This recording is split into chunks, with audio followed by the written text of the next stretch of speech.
Because you guys also you work a lot with waves, right? Yes, Are yeah. you involved a lot with waves, or is it another? Yeah, no, that's me, I guess. Yeah, I'm Right. guilty for that one. Yeah. Because that's been a huge collaboration, of course. And last year you released that I forgot the name, but you can listen to your mixes through I don't know which studio it is anymore, but you can play it Studio through. 3 Right, right, NX, right. Studio 3 NX. Yeah. So is it really? Because obviously you've tried both. You work at Abbey Road, so you know Studio Three. But would you say it's accurate and a nice experience, or? It's very accurate. You definitely get that sense of energy of music moving through the air in Mm. front of you, as opposed to over a pair of headphones. This is so obviously normally when you listen to a pair of music, sorry, when you listen to music over a pair of headphones, Mm. you got sound in the right blasting directly into the right ear, and sound in the left and right is blasting into each ear directly. There's no crosstalk in between. It's very inside the head. Um, which is fine, but for mixing, it's very difficult to mix like that when you're Mm. not getting any crosstalk. It's very difficult to judge levels of anything in the center, and center's pretty important. Vocals, kick drum, bass guitar, snare drum, etc. The sense is really important. So if you're mixing over a pair of headphones, you're not really getting a true center image. You're kind of because it's all collapsed inside the head with direct into each ear. So you're not getting this you're not getting a true center. Mm. So anyway, with the NX software, what it does is it takes the sound from outside of the headphones and places it in front of you, and you get the crosstalk from the left speaker and the right speaker. But you've also modeled the speakers and the room itself. So you kind of get this environment, if you like, as if you're sat inside a real room, hearing music through through a pair of speakers, but over a pair of headphones. And you've got different sound fields as well. So you've got the big Quest heads up in the wall, pair of B&W Mm.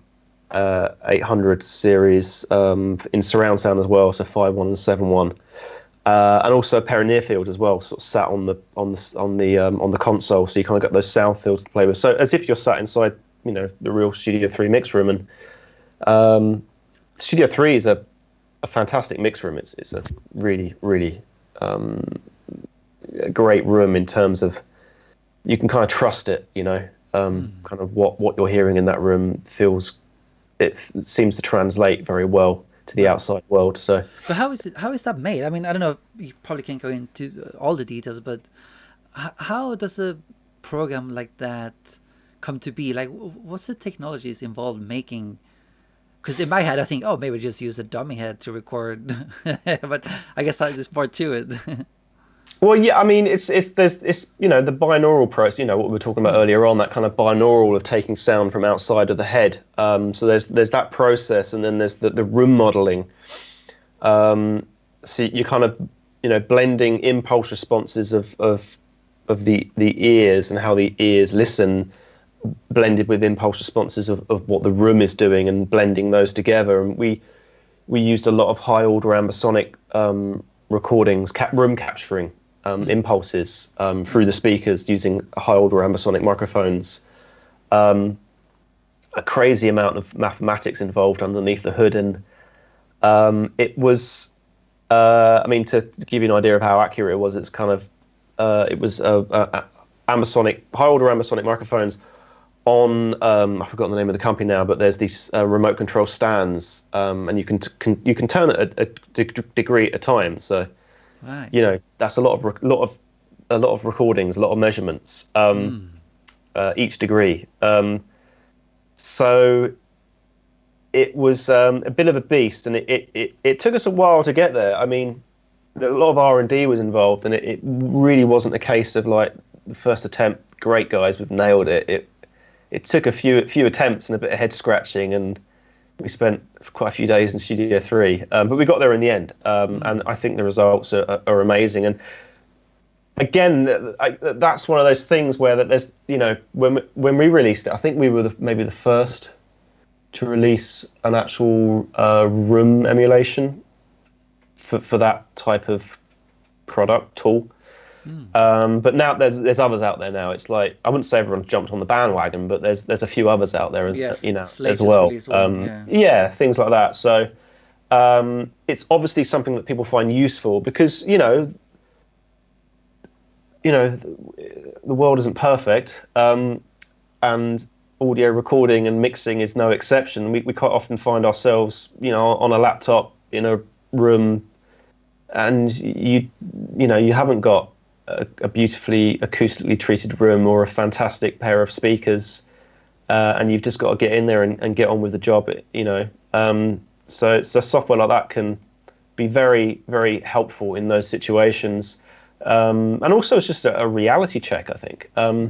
It's another tool in your arsenal for mixing. So, people, I don't know if people still do it anymore, but there used to be a big thing of you print your mix and take it out into the car park and listen to the mix in your car, to see what it sounds like in your car. And you play it over a little hi-fi system or up in the lounge or something, So it just gives you an overall impression of where your mix is going. And software like that is just another tool in your arsenal for sense checking. Definitely. But how does it work when you model the speakers or whatever you want to call it? Is it a lot of like playing back white noise, pink noise, whatever, and modeling, or is it more complex than that? I guess it is. No, I mean it's yeah, I mean, Waves have got some pretty exotic test tones. Oh yeah. Which they fire out. So yeah, there's a lot of that going on. Right. But no, yeah, you're energized. Yeah, like any impulse response, you need to energize the room, right, to get the impulse. So yeah, yeah, there's quite a lot of different variations and kind of quite exotic test tones going on. So yeah, it's a pretty thorough process. Nice. So what's an exotic test tone? And I mean, I'm thinking. I don't know. Are you not allowed to hear it? No, I can hear it, but it's just it's varying degrees of different frequencies, right. white noise, pink noise, different levels, different bursts, timings, that sort of thing. Yeah.